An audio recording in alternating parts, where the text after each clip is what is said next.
La mort, c'est une chose qui va te faire réfléchir. Lorsque tu vas penser à la mort, tu vas t'empresser de faire le bien. Exemple, quelqu'un qu'on va lui annoncer un cancer en stade 4, une leucémie, une maladie, il a que quelques jours à vivre, quelques semaines, quelques mois. Qu'est-ce qu'il va faire? Il va parfaire ses actions. Il va essayer de faire le mieux qu'il peut pour essayer de sauver son âme de cette vie-là. Et rappelez-vous, je vous avais dit une fois, dans un cours, je ne me rappelle plus quel livre, et c'était un exemple qu'il choisissait souvent, Cheikh Al-Abbad, Hafidahullah, dans ses cours, Sahih al-Bukhari wa Muslim, il disait, Hamad ibn Salama, qui était un tabi'i, on lui disait, s'il y a l'ange de la mort qui t'attend à la porte, il a dit, il ne pouvait rajouter aucune action. Il ne pouvait rajouter aucune action. C'est-à-dire qu'il était prêt à mourir. Toute sa journée était remplie de bonnes actions. بين الاستغفار والذكر وقراءة القرآن والصلة الرحم والصدقة والصوم وقيام الليل. Et c'est pour ça que c'est un mois béni. L'occasion n'est pas trop tard, mes frères et mes sœurs, pour faire une tauba sincère de nos péchés. Combien auraient voulu, ne serait-ce qu'un instant, jeûner ce mois béni avec nous, mais qui sont morts? Combien nous ont quittés dans ce monde-là, parmi des êtres qui nous étaient chers et qui n'ont pas pu jeûner avec nous? Et qui nous dit que demain nous allons finir ce mois béni?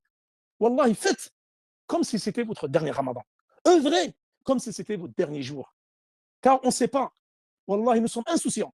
Sur cette terre-là, nous sommes insouciants et remplis de péchés. Et malheur à celui, comme il a dit le prophète sallallahu alayhi wa sallam dans un hadith, j'avais oublié de citer hier, parce que lorsque Jibril lui racontait cela, Rarima Unf, c'est-à-dire celui, quelqu'un dont le ramadan est passé et il n'a pas été affranchi de l'enfer par Allah subhanahu wa ta'ala. Et le prophète à chaque fois il disait Amin, Amin. Les compagnons, quand l'on questionnait, ils disaient Jibril, il me disait malheur à celui dont le ramadan est fini et il n'a pas été affranchi de l'enfer.